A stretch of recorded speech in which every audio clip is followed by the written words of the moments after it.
Okay, in amongst the Fs and TFs, we do have a different selection. We have 3 V8s, basically. We've got the RV8 over here, which is the sports car from 1992. And then we have the ZT260s, but these are a little bit special versions of those. And we're going to find out just why by talking to Andy Phillips, who owns this beautiful green one. Hi, Andy. Hello. Hiya. So yeah, it's a ZT, but not quite a 260. No, it's a ZT400. So it's been a bit of a labour of love and kind of 4 years in the making. It's also the first production car. It's VIN number 27. 1 to 26 were all prototypes, hand built, and this is the one they tested the line on. So it was an odd spec when I got it, and I thought it's a perfect car for a project. Yeah, it's a bit different. Okay, I mean the ZT was quite a popular car in its time as a nice sort of comfortable saloon, wasn't it? Mm-hmm. So what's so special about this thing? Okay, so it's a 4.6 litre V8 from a Ford Mustang. Yeah. It's rear-wheel drive, and that's how they came from the factory with 260 horsepower. But this one's been supercharged, and it's also got the never quite released factory body kit on it. Okay, so we've actually got a comparison here between this one, which hasn't got that body kit, and this one which has. So it's quite a nice comparison with them both together there. Yeah. So run us through exactly what was put on here. Okay. And this is factory built, yeah? No, it's not. No? No, this is done after the This is an collapse. aftermarket kit. Yeah. Right, So okay. when the company collapsed, the moulds became available, and I know the chap who bought the moulds. Okay, well that's handy. Yeah. So, well, I mean, he's a trader, so Okay. I know him in a professional sense. Right, so let's just run it down then. So what have we got that's different Okay, here? We've got a so different front, we can see. The Mark 1 has quad headlamps. The Mark 2 has the twins, but this has the central spar, which is missing on the Mark 1. That was part of the facelift. The bumper itself is part of the kit. It's a complete new bumper, and as you can see, it blends into the wheel arches, which again blend into the sills and then around the back. So we've got obviously quite large flared arches on here, and it runs down to a full sill on the bottom and running through the back door to the back wheels.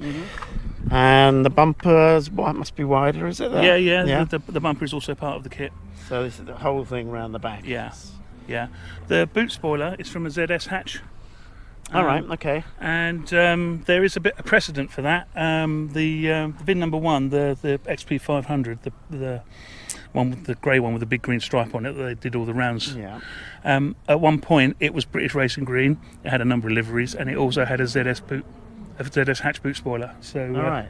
So this is from a ZS. Yeah, it is. It works quite well, I think. Yeah, it's nice. Yeah. Okay, let's have a look under the bonnet, shall we? Okie dokie. I know you're concerned it might be a bit dirty, but that just shows nice usage.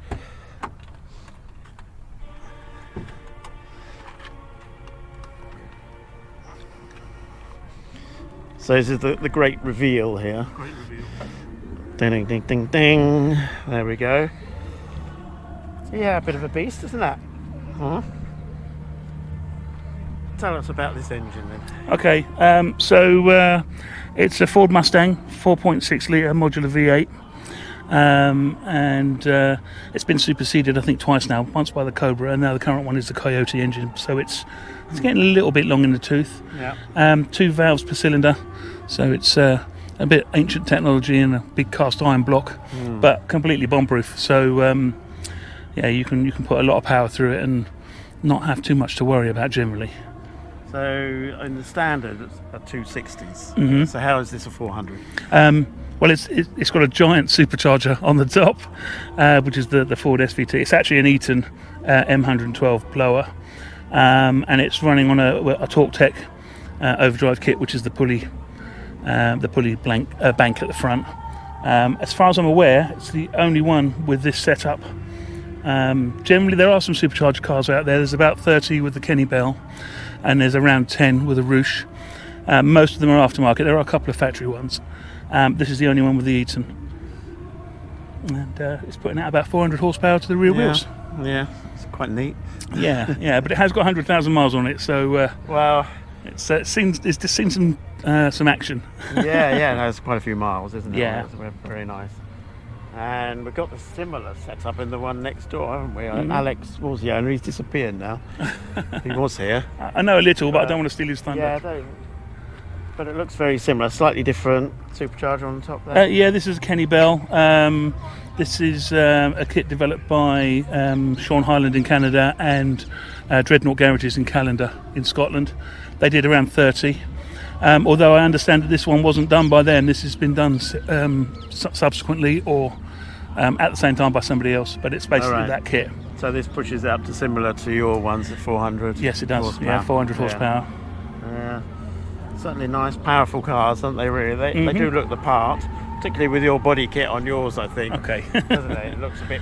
Well, I mean, it was penned by Peter Stevens, the kit, and it was what they were planning to do. And it just obviously they ran out of money before they could deliver on a lot of their promises. Yeah. So I sort of promised myself I'd build the car that I would have bought if they continued. Okay.